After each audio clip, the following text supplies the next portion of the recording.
to change paper size in print settings on iPhone. If you want to select a different paper size when printing from your iPhone, here's how to do it.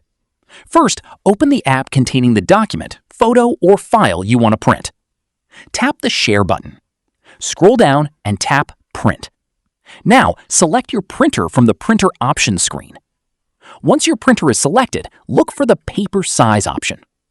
Tap Paper Size and choose the size you need, such as A4, letter, or another size supported by your printer. You can also adjust other available print options, such as the number of copies, page range, orientation, and whether you want to print in color or black and white.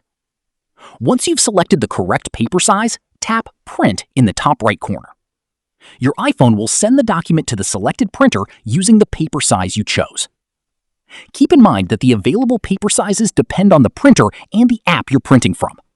If you don't see a paper size option, your printer or the current print service may not provide that setting through AirPrint. And that's it. This is how you can change the paper size in the print settings on your iPhone. If this tutorial helped you out, make sure to like the video and subscribe for more helpful iPhone tutorials. And I'll see you in the next